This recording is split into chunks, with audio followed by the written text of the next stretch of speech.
Okay, then. Good afternoon. I'd like to welcome everyone and thank you for spending your lunchtime with Asset Strategy Consultants. My name is India Suter and I'm the Director of Business Development here at ASC. Today, we're going to discuss diversity, equity, and inclusion for asset allocators like yourself. We are fortunate to have a panel consisting of two senior investment professionals from the endowment and foundation community who have agreed to share their thoughts and experiences on this important topic. Scott Bissett began his career at the consulting firm Cambridge Associates, moved to Johns Hopkins University Investment Office for 10 years, and is now a director in Case Western Reserve University's Investment Office. He has participated in all aspects of portfolio management over his career and today focuses primarily on sourcing, monitoring, and due diligence across asset classes. David Gilmore has been the Deputy Chief Investment Officer at the Harry and Jeanette Weinberg Foundation, which he joined in 2014 to help establish their investment office. Currently, the foundation has $2.9 billion in assets and distributes $130 million in grants annually. The portfolio spans all asset classes, including alternatives like hedge funds, private equity, venture capital, and real assets. Prior to his role at the Weinberg Foundation, David helped start the investment office at Ohio State University and was also a partner at Gerber Taylor Capital Advisors. Today, your moderator is Andy Connor, Chief Investment Officer here at Asset Strategy. Andy came to Asset Strategy in 2019 and previously served as Deputy Chief Investment Officer and Interim Chief Investment Officer for the Investment Office at Johns Hopkins University. There he helped the university and health system invest over $7 billion of assets, including endowment, retirement, and operating cash. A word about the format today. Your audio and video turned off for the presentation. We have planned for 40 to 45 minutes of discussion, followed by an opportunity for Q&A. Before we get started, I want to direct your attention to the chat button at the bottom of your Zoom screen. Should you have a question during the presentation, please type it in and we will have a Q&A at the end. Let's get started. Thank you, India. As India said, my name is Andy Connor. I'm the Chief Investment Officer at Asset Strategy Consultants. And before we start, I'll just do a quick disclaimer regarding our two panelists who we're very happy to have with us today from the Weinberg Foundation and Case Western. Neither Weinberg nor Case Western have an advisory relationship with ASC, while the panelists have generously agreed to share their experiences on the topic of diversity, equity, and inclusion. Their views may not represent those of their employer. So with that out of the way, I think we should jump right into the topic. DEI has become a very relevant topic for institutional investors and allocators and board members, certainly over the last 12 to 18 months, but even before that, say maybe the last 5 to 10 years, it's just been accelerating in importance to asset owners. Sometimes as part of a larger ESG framework, sometimes as a standalone topic. Today, we have an opportunity to hear from two representatives of institutional investors on the investment side who manage portfolios daily, and how they've approached this topic and how they've made some progress on that front. But before we hear from them, and we'll talk about today, just the idea of why this has become of increased importance over time, and also just importantly, how does it comport with the idea of fiduciary duty, which is really the primary responsibility associated with those who manage these institutional portfolios. So what I'd like to do before we hear from them is just talk a little bit about my thoughts and the evolution of my thinking on this topic over the last, I would say, 5 years. And originally, ideas like ESG, divestment, DEI, I think for me and maybe for others 5-10 years ago was really thought of it as kind of a constraint that might be placed on you, or you're being directed to do something that might not be primarily in your economic interest. But I would say that my view on that in this vertical in particular has really changed pretty dramatically due to the realization that, you know, basically you can implement these practices without changing your investment process. And it's really a matter of, rather than sort of narrowing your view and kind of constraining you to do something, it's really opening up your aperture and your top of the funnel and your network to things that may not have always been there. So for myself, as a white male, you know, with a certain upbringing, a certain educational background, and a certain professional background, I really have a fairly narrow network and set of contacts that I draw upon when we make investments. And the idea of consciously opening that up and reaching areas of the investment universe, which I wouldn't have otherwise seen, I really think can be additive to the investment process. And it's really a matter of taking off constraints rather than kind of focusing or constraining your thinking. There might be, I've used this example before, and I think both the panelists have already heard it, but there may be an African-American software engineer sitting at Google who would be a phenomenal entrepreneur to back with venture capital. But that person, maybe because they don't have wealth in their family, may not be willing to take that risk unless prompted to by someone or availed of that, kind of informed of that opportunity. They might be very happy in their current role, though they might have this extra, this phenomenal potential. And frankly, someone like that, I would probably never have access to unless I were to proactively go out and seek someone who has a network that networks into that type of individual, who can then kind of approach them and create value and create investment return as a result of consciously really opening up your network and just looking at more opportunities.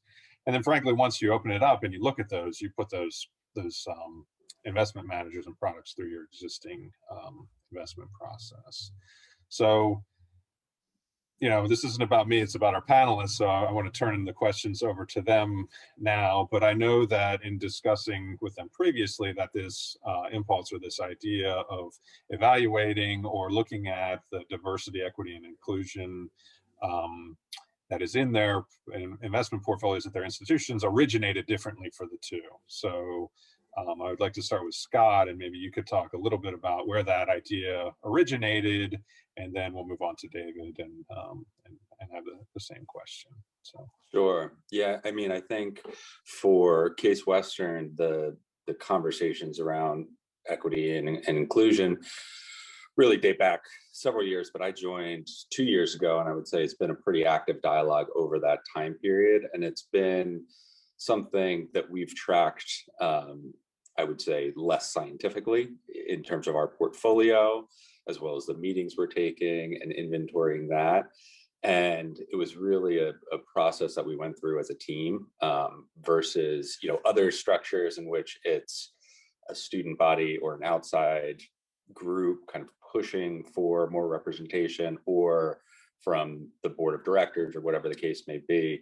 This was really kind of us wanting to get ahead of it. And in our view, I think echoing what you said, Andy, viewing it as increasing the aperture of our networks and figuring out how we can expand the number of people that we're meeting with and get diversity of opinion, both in terms of the managers we're working with and looking at, as well as the teams that are already in our portfolio, and encouraging people of the value of diversity across any number of dimensions. I think most pertinent to this conversation is kind of racial, socioeconomic, and gender, but even kind of getting into things like what schools people go to and what training they had coming in, and just having different perspectives sitting around a table will ultimately lead to better decision making. I think that was ultimately kind of the core belief that we had going into this.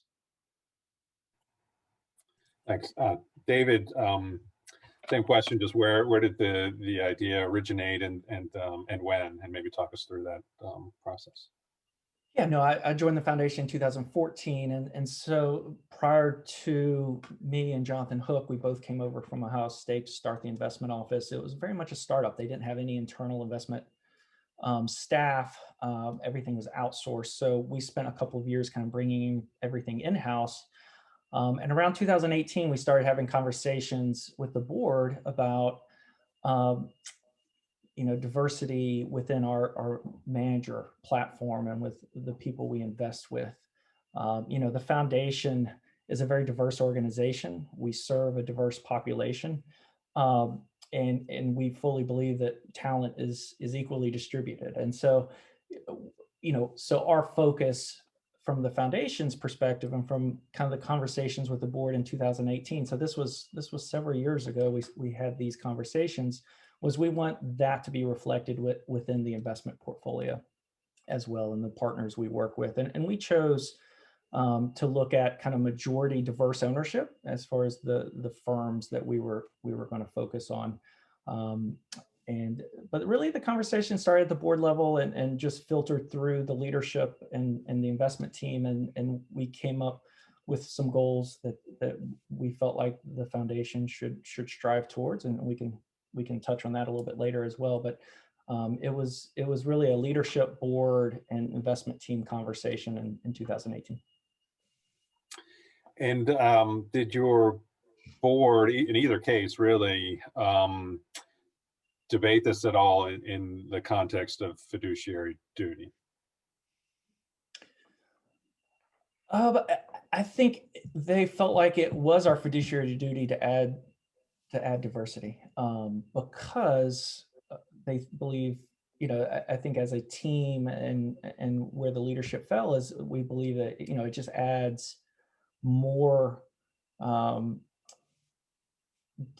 adds more skill. It adds a different group of perspectives to the conversation, especially as we're engaging with our managers, because we really view it as a partnership. And so, if you're only getting a certain subset of the population in conversations about different investment ideas and strategies, that could be a limitation. And so our board really felt like it was our fiduciary duty to add diversity to our portfolio and partners.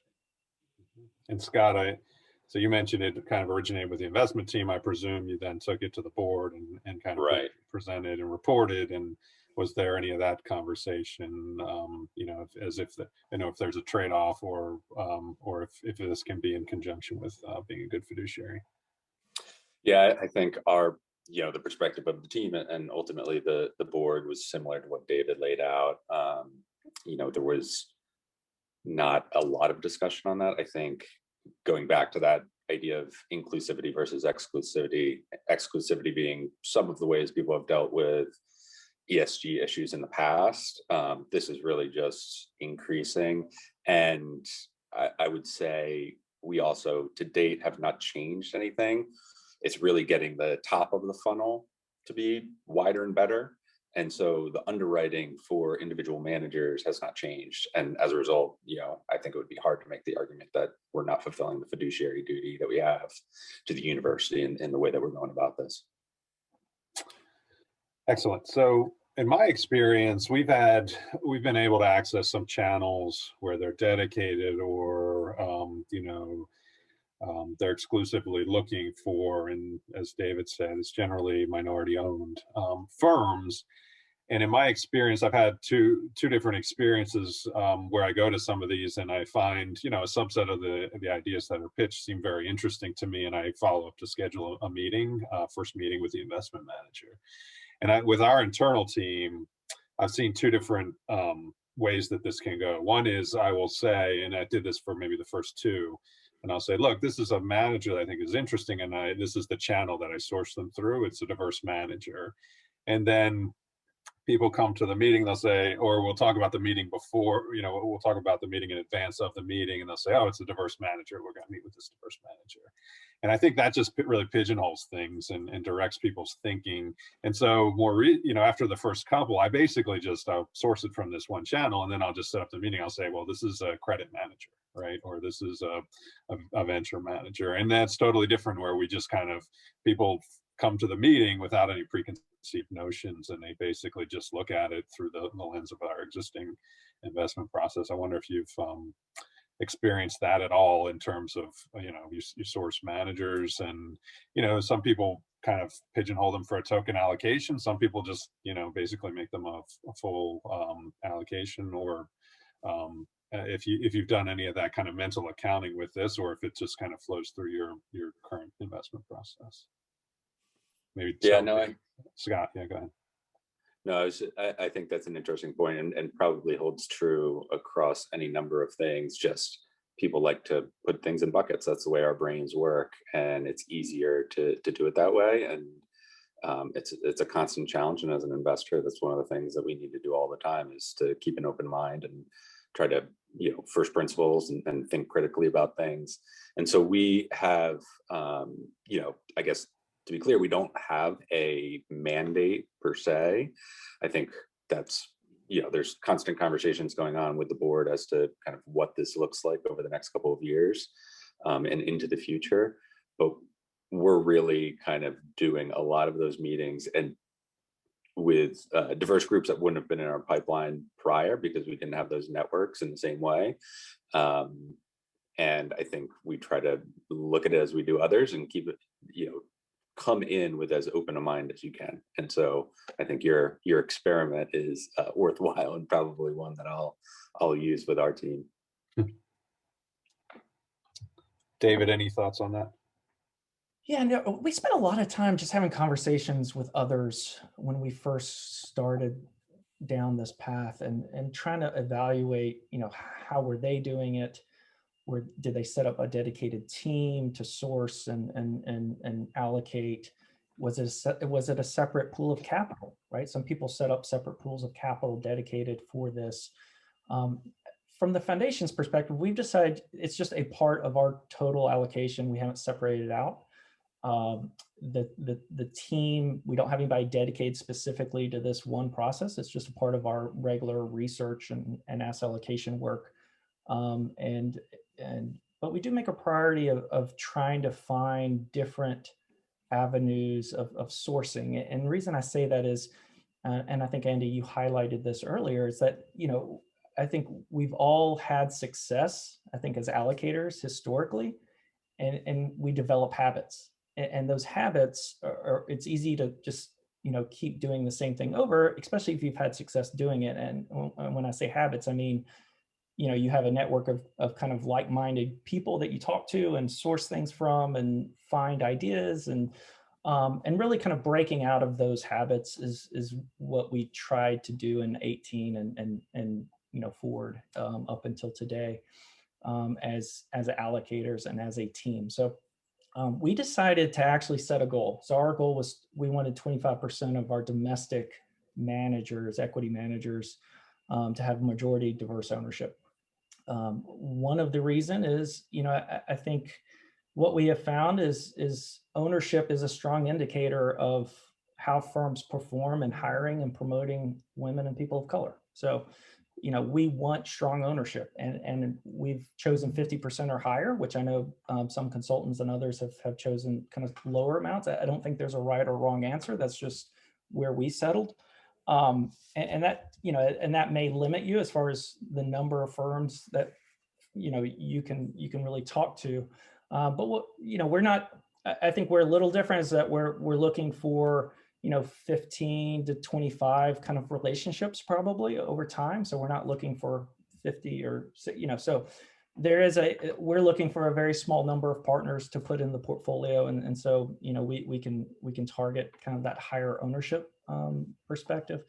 But at the end of the day, we wanted to set a goal, we report on it, and to reach that goal, we wanted to measure it and show that to our board and have that conversation at every board meeting about where are we, what progress have we made. And it's not just number of firms. Also, we want to really move dollars into those managers as well. So it's not just hiring, a bunch of managers and giving them a small allocation. So to your point about, how are we sizing? We size them in the same way we size any other manager.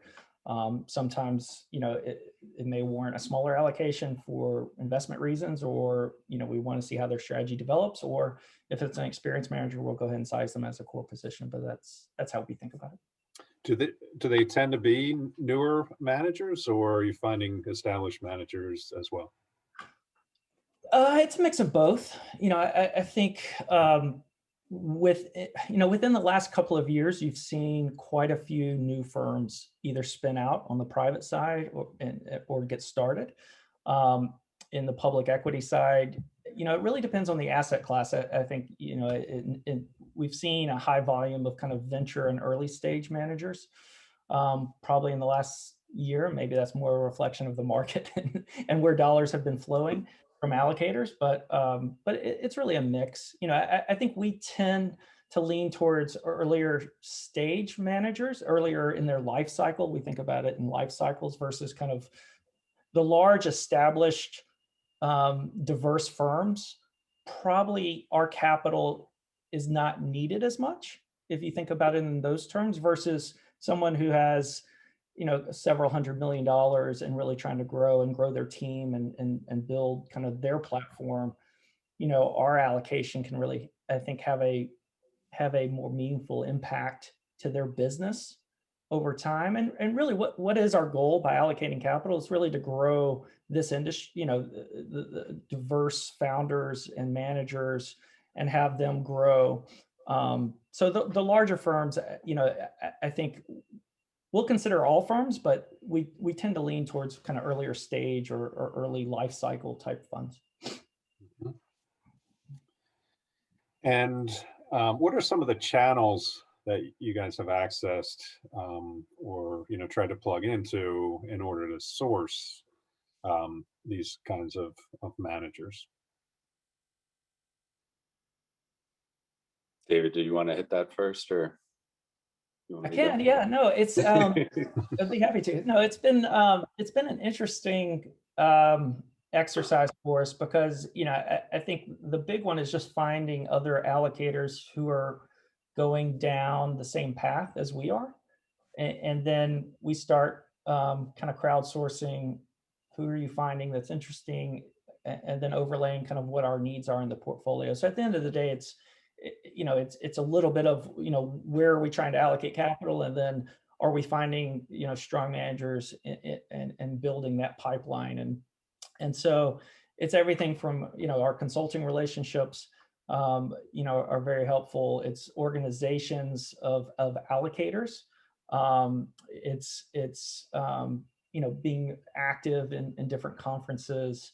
It's a combination of all those things, but really, I mean, the key part to it is just being active in that community that's looking to grow, their exposure, and really help build community of diversity, equity, and inclusion within the investment management business. Mm-hmm. Yeah, I think David hit it, and our learning, certainly my learning over the last few years, is it needs to be an active and conscious effort rather than, more passive, which we've talked about, which is, this idea of pattern recognition with managers, somebody spinning out of here, that sort of thing, it can work for sure. Just generally, it becomes a little bit more challenging given the constraints that underrepresented minorities and women have had to get jobs at some of these firms and to just make it in the industry through traditional channels. So it does require kind of working with managers that are out there who have diverse workforces, who as a result then know people who are spinning out and starting their thing, as well as, as David mentioned, kind of other institutional investors who are spending more time in this space. And I think, that's leveraging each other in that way, not necessarily to kind of flow capital in the same direction, but to at least find people and give them, have the opportunity to spend an hour with them and hear the story and make an independent decision as to whether it's worthwhile. But again, it's about that top of the pipeline and getting enough people looking at these diverse groups so that they have the opportunity. Good. And so I imagine you both started with your existing portfolio and kind of collect some data on what that looks like as a baseline. And then, so maybe talk a little bit about that data collection process. Just what did it entail? And, David, you mentioned ownership. Did you go any deeper than kind of the partnership group of these firms into the mid-level and junior ranks of the investment team, or just throughout the organization as you collected the data? And then once you have the data, do you use that? Do you kind of use that with your managers and kind of continue to collect the data, year after year and track how they're doing? So it's Yeah, I can go first. That's a very, very good question, Andy. It's actually something that we'll be discussing at our next board meeting coming up. So we had our goal of 25%, and we just kind of reached that goal early as far as the number of managers.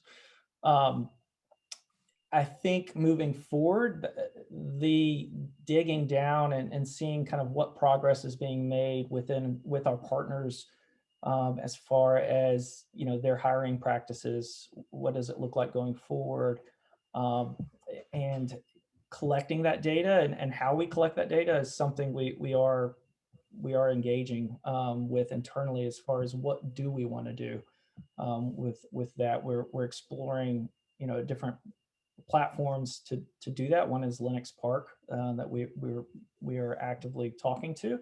They are trying to engage in collection of data and evaluation for us, even over and above or deeper than just ownership. Ownership is definitely easy to measure and understand. And now the question is what's the next layer? Where do you want to go from that standpoint? And so that's where our focus has been as far as the conversation about kind of what's our next step, what's our next,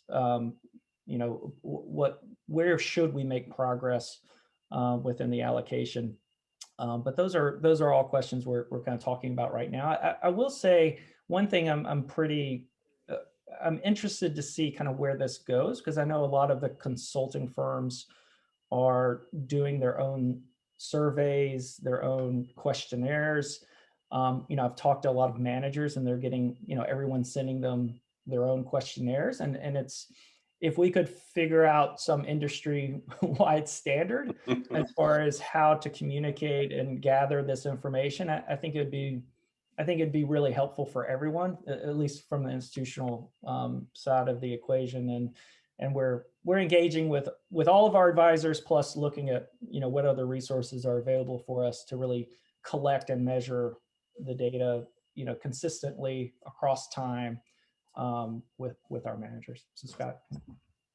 Yeah, no, and I think I totally agree. Getting that consistency of data and kind of a standardization, we're certainly part of the problem in sending our own survey to managers and asking them to fill it out. I think we've tried to work with some other groups and follow a template that's been established by some other institutional investors out there. But yeah, I think the first set for us was, to your point, David, getting the ownership is pretty straightforward. I think the way that we've looked at it, we view ownership as important, but we really want to be kind of a little bit more multidimensional in how we're assessing groups. So, as an example, if it's a manager who has a small number, has been established for a while and has a small number of other people that work with them, like we have one manager who has, it's him plus 3 employees. That is a lot different than a large established group where they're constantly churning the partnership ranks, people are coming and going, and what they can do to promote people. It's just the dynamics are just different. But fundamentally, we want to get to that level deeper, which is understand the employee base, both on operations, kind of back middle office, as well as the investment team, and understanding both ownership, but also decision-making and at what's being done to promote people internally. And then probably most, I think, where you can, at least in the near term, have the most impact, most leverage is in your junior recruiting and getting people, and what are you doing as XYZ private equity fund or hedge fund to expand and not just go the traditional routes? How are you trying to improve on that to get different voices and different people in those seats? So that's, we're still in the process of doing that, and having those conversations with managers. So I think it's kind of the quantification, getting the data and assessing it over time. And that's something that will continue in the future. But then, David, I know you guys take a similar approach in terms of it's a partnership. And so we want to be part of that conversation with them and understanding what best practices look like for them, in terms of not just hiring, but, development, and how they not only hire those people, promote them, and give them the skills and the environment that makes them happy to kind of succeed in the organization, which might be slightly different than what they've used in the past. Yeah, the only other thing I'd add, guys, we want to make sure they understand this is not a punitive. We're not trying to penalize them for where they currently are. We just want to encourage them that as they are making new hires and thinking about leadership changes and other things, do they have a plan? Are they following that plan? What progress are they making?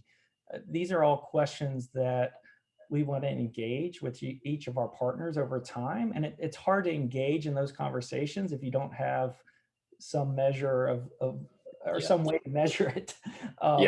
Which gets to this whole point about, surveys and questionnaires. And I think it is where we're headed. And it'll be interesting to see kind of where we end up in a few years. Yeah, no, I totally agree. I think it's our perspective, and the way that we've talked about it with managers is this is today is time zero, and let's track over time. And, importantly, we can look at what happened in the past, but it's really, where are you today? And then as we roll into the future, how does that change? And it might, the raw numbers might not change that much, but if your process is changing and you can, demonstrate that to us in real ways in terms of who you're interviewing, how you're getting those people in the door, where you're recruiting from, all of those things, that at least gives us confidence that you're taking this seriously, and that it's not, we're not trying to be punitive, and it's not a token gesture on your part. Like, we're trying to have kind of real impact into the way that you go about your business. And frankly, we're, I think we try to bring a lot of humility to this, both given the background, my personal background, as well as backgrounds of other people on the team, that we certainly do not have all the answers, and we have a lot of learning to do. And some organizations have done a really good job, both people on our side of the table, as well as, investors, private equity firms that have been thinking about this and implementing things for a long period of time. And so I think the communication and collaboration all leads to hopefully better results down the road in terms of how we get a more diverse workforce within the investment community.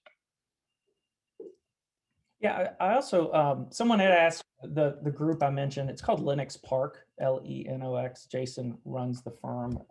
You can Google it. I see in the chat, and you can see kind of what they're working on. But we've had some conversations with them about kind of their progress as far as trying to build out, some type of reporting on this issue. Yeah. So I'm back. Sorry, I dropped for a couple of minutes there. I apologize for that little Wi-Fi issue. So did you, have you talked about definitions as you're collecting this data? How do you define? I know ownership is a pretty bright line, but how do you define the categories that you're looking for? And then how do you assess that? Some of this could be sensitive, to talk about. Yeah, I think the definitions, specifically in terms of, the underrepresented groups, is certainly one that, when we're doing this, we're looking only at US-based groups, at least today, in terms of that context. And, our view is there are a few that are, certainly underrepresented groups within the investment industry. Women in leadership roles, African Americans, Latino Americans, I think, there's a question in terms of Asian Americans that we're, we certainly want to have a broad representation, but whether Asian Americans are underrepresented in the investment industry or not is, I think, a question that we're kind of looking at data and asking and considering that. So it's hard to get firm answers, which I think can be, it can certainly be frustrating to some people, as it's filled with nuance. So it's not a yes or no, but I think those are all questions we're asking and trying to figure out on our end. Mm-hmm. Yeah, I think when we first started this process and talking to, how do you define it? We talked to a lot of different groups who are well ahead of us.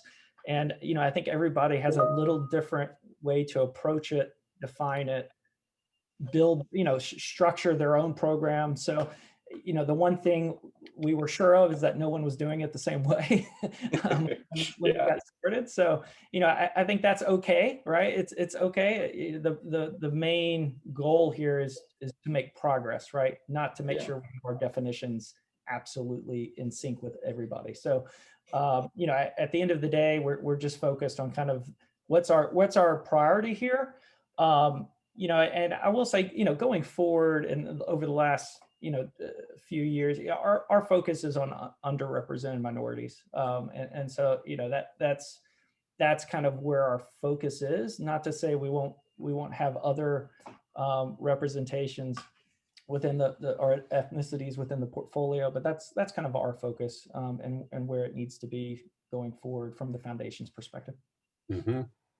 Yeah, I've seen. So I mean, there is a temptation or just a possibility to really broaden it. So you have, race and you can have religion or, sexual orientation, gender identity, things like veteran status, age, right? I mean, you could really open it, disability, right? So, and I think most I've seen are in the same camp as you, where it's fairly straightforward. It's underrepresented minorities, and you can generally identify. I mean, you do the organization self-report, but it's generally fairly identifiable. Yeah. So we got, I don't know, 5 or 6 more minutes, and then we'll see if there are any additional questions. But I wonder if there are any practical difficulties. So philosophically, you come to this conclusion, you're moving down the road. If there have been practical difficulties that you've encountered in trying to either just assess, but also potentially to make progress or to, change the demographics of your portfolio that, some of our clients who may be new, we have some clients who are far down this road as you are, but some who are newer in a stage where they're thinking about it, where it might be useful to just anticipate some of the practical difficulties that they could encounter, if you have any thoughts on that.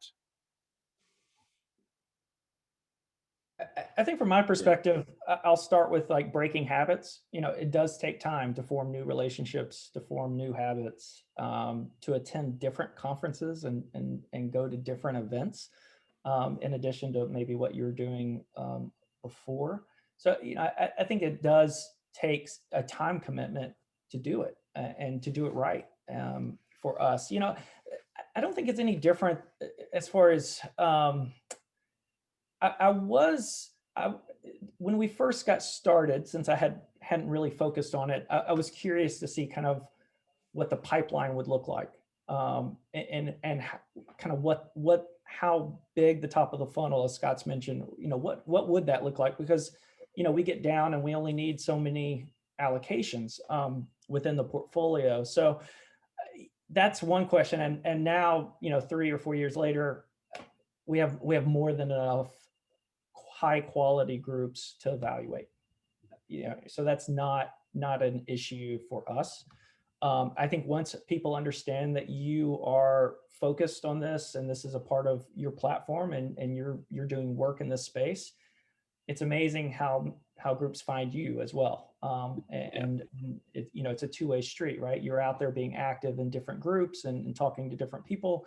And it does get, it's gotten a lot easier from an inbound standpoint as well. And so, our pipeline is as full as it needs to be with really interesting groups. And we're just, we have the horrible problem of, we're only going to allocate to so many groups each year, right? It's maybe 2 or 3, right? There's not a lot of kind of positions within the portfolio that are available for new spots. I think we are seeing a lot of new managers, so emerging managers. And so this has not been an issue for us. We've always hired people on day 1, year 1, year 2. We haven't had to wait for 3 years for performance. We can seed managers if we want to. So we've not been hindered from a performance track record perspective. But I can see back when I was a consultant, my consulting days, Andy and I can share that background. But, we did have some clients that just wanted to see, a 2-year or 3-year track record before they would hire somebody. Well, in that case, that may shrink, the number of managers you might be able to look at, given just the number of kind of new startups. Because the reason you're seeing a bunch of new startups the last couple of years is because now there's capital out there ready to allocate. Yeah. And so you are seeing groups spin out. I mean, you use the Google engineer. You are seeing some really interesting groups get started now and really start getting some traction. So they may not have a 3-year track record, but they are pretty, they're high quality. They're coming from brand name shops. You can do a lot of work on them and reference them. But that would be like, if there was one thing that I would say may be a limitation, and it's an artificial limitation that we put on ourselves, is that if you're waiting for a 3-year track record, given the amount of capital looking for some of these high quality opportunities, if it's a capacity constrained strategy, in 3 years, it may be hard to access some of these groups. Just from what I'm seeing, because you are seeing a lot of capital looking for these opportunities. Yeah, I think the thing that I would point out, which is no different than any new and emerging manager, which is where I would say most of our focus has been in terms of diverse managers, is just both the track record as well as what the firm isn't going to look like a firm that's been around for 10 years in terms of the infrastructure. There's going to be a level of trust that you have in terms of business building, service providers, what the investment team is going to look like. And so that's a risk that we knowingly and willingly take on, and we think that's what we get paid for.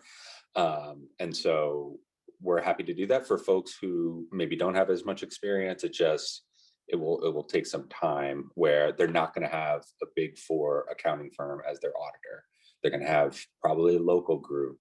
They're not going to have a fully built out operations function with a CFO, COO, internal controller, all of those things. Those are just, they don't have the capital to build that right now. And so again, but this is no different than any kind of new and emerging manager, but it's just being aware, since to David's point, a lot of firms have started up as more capital has become kind of pointed in this direction or available for these folks. Mm-hmm. Yeah, those are good points. And I think you both observe correctly that this is part and parcel to investing in newer managers. And I think it's a great observation that, a higher proportion of these underrepresented minority-owned managers may be new, right? And so you just need to, if you're getting both of those, and you need to be adept at underwriting new managers. In a lot of cases, not across the board, but I think there might just be more of an element. And I think that's a great observation. One more question I'll ask, and then I see we have one question, and then we'll open it up and see if there are others, other attendees who have questions. But along with some of the difficulties, are there any unintended consequences that you have observed associated with this becoming more of a relevant topic, more capital moving into this space? I mean, I think one of them is, we've talked about diversity in the context of individuals, people. My observation is the people who you're investing with who may themselves be diverse also kind of build different portfolios and have different networks and find different companies, whether that's venture capital or in public equity context.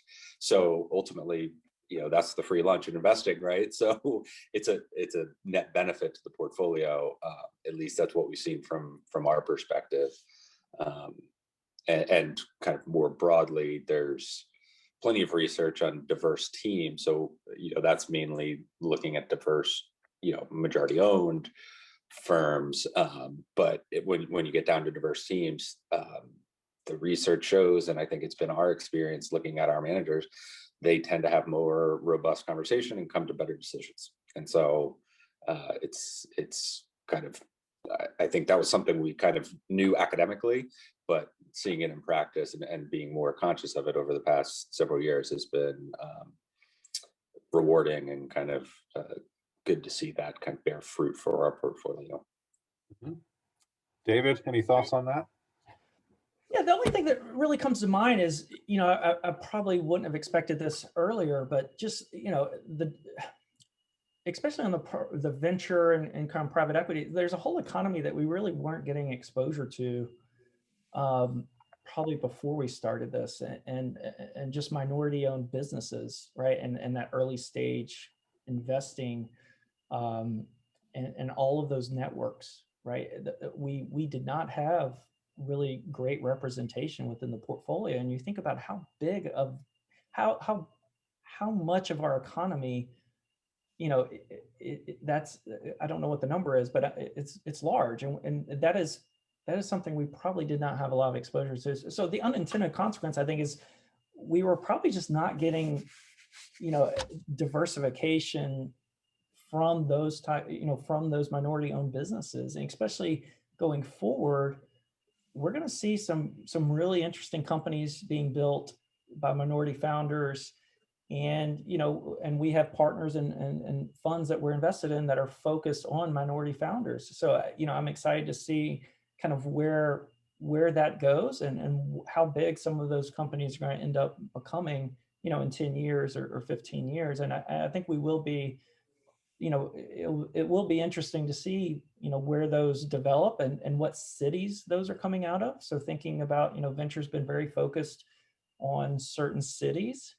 I really think we'll see other cities kind of enter into that kind of venture framework over time, whether that's LA or New York, or, they're already on their way, but I think they'll just become bigger epicenters of VC activity. Miami has gotten a lot of news here recently, but Miami's seeing, inflow of a lot of VCs, and there's a lot of minority founders, in the Miami area. So that's one area I'm kind of curious to see where we go. Mm-hmm. Okay, what I'd like to do now is open up the floor to questions. If we have any participants who would like to submit a question, you can do it through the Q&A button at the bottom of your screen. There's also a chat if you'd like to submit them that way. We'll pick it up either way. I do have one question that's come in during the presentation. The question is, it seems as though it may be easier to develop a program as large allocators. Any thoughts on how smaller asset allocators can implement a DEI program with a smaller asset base? Any thoughts on that one? I think that's, that observation is totally fair, and probably the larger the pool of capital you have, it does make it easier in some ways. Certainly on the private side, there are fund of funds that have formed over the last 10 years, probably even the last 5 years, with this specific focus. And so that's one avenue that you could take. I know there's a few of them. Plexo is one. I'm kind of blanking on some of the other names. It's somebody that was... Grosvenor has one in the market. Grosvenor has one. And so that's one way that a smaller allocator could kind of get access and also build those relationships with a group that clearly is going to be spending a lot of time in the space, and then potentially go direct with a few of those managers. So that's one way. Mm-hmm. Yeah, I think you're going to have to rely on your consultant, I think that's Thank you, why David. you pay them the big money, right? I mean, that is their job. And Andy, I'm sure, and his team, you know, are spending a lot of time on that side of the equation to find the absolute best way to implement those types of allocations across asset classes. I haven't spent a whole lot of time on that aspect, so I'm apologize. I'm not. Andy's probably a much better person to kind of comment on that. Yeah, I think I would agree. So rely on your consultant, your OCIO firm, your providers. Board members are always a good source of ideas of all mix of quality. And so, but usually you can source ideas and then take it from there. So I'll just talk about our firm a little bit. We have some clients for whom this is a really important issue and has been for many years. And frankly, it goes both ways, where they source some ideas and they have us evaluate them, and then if we find them to be really compelling, we share them with our other clients. And then likewise, as we're out there prospecting, we find things that we know we have a receptive audience. It empowers us to go to the market and evaluate a lot of these, knowing that there is a client for whom this would be a natural fit, again subject to due diligence. And so I think that that has worked very well for us over time. India is back. She seems to have moved to San Francisco. I had a quick trip to San Francisco, but I'm here now. Sorry, David, what were you about to say? No, I was going to say, I think one of the key advantages of working with consultants is just their reach and their ability to look at the horizon, and they work with a lot of clients, and being able to harness kind of those best ideas and share them with their other clients. And that's the key. That's the key for a lot of consultants as far as the value they can add to your program and how you work with them. So again, if you have a question, go ahead and submit it. We have room. If not, I have one more that I can kind of turn the tables on our panelists. But if you have a question, I think we have time for about one more if you'd like to submit from the audience. It looks like someone asked us about performance as far as diversity, equity, and inclusion, and I'll tackle that head on. So I think the biggest pushback from most allocators and board members is that this notion of diverse managers don't perform as well. They can't compete as well. They don't have the resources, so they couldn't possibly put together good, portfolios that would outperform. Look, from my experience working on this for the last, 4 or 5 years, we have managers that outperform and underperform all across our portfolio, whether they're in diversity, whether they're diverse managers or not. And so, I believe that the benefits that you're getting from having, different, views, different portfolios, different exposures, having kind of the engagement with your partners, I think is important. So we have not seen, we debunked that myth. We have not seen any issues with performance. We have some great performers, and we've also had some that have underperformed, and we treat them just like any other regular relationship. You are in our portfolio to perform. We set expectations at the beginning, and whether you're a diverse manager or not a diverse manager, if you don't meet the expectations, we're going to move on. And we have those conversations with all of our managers, and that's, I think that is a fair way to treat everyone, right? We are a performance-based portfolio, so we are not, for us, the portfolio we're working on at the Weinberg Foundation, this specific portfolio is a performance-based portfolio. It's not impact investing. We do make grants, and we have made some impact type investments on the grant side. But for us, we are a performance first, and we'll evaluate people based on those expectations. Yeah, I think the only thing I would add is having the right context in terms of what the strategy is, the time horizon over which you evaluate it, as well as, I think going back to the fact that a lot of these diverse managers, there's been more launches over the last 5 years. The spread of returns for funds that are early in their life is wide.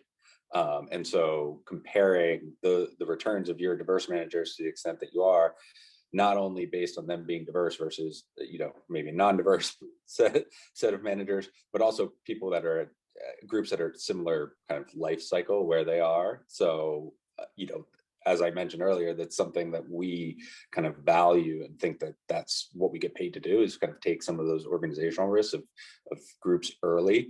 But I mean, the fact is that there's a lot of groups that don't make it for one reason or the other, and it's often performance related. And so just contextualizing it within that, and not just kind of diverse managers versus more traditional non-diverse managers.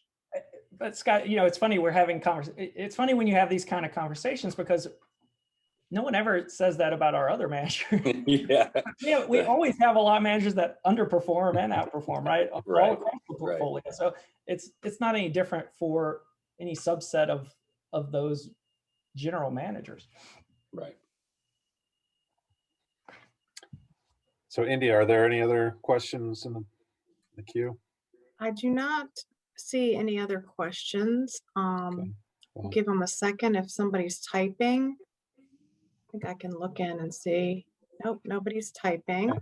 We're coming back So to with the that, top of with the that, hour, I'd like so. to thank everybody for coming today, and we appreciate your time and attention. And if you have any follow-up questions, please reach out to Andy or myself at Asset Strategy. We appreciate it. And again, thank you so much, Scott and David. Yeah, thank you very much, guys. We appreciate Thanks. it. A lot of good insights today. Thank you. Enjoyed it. Have a great day. Thanks.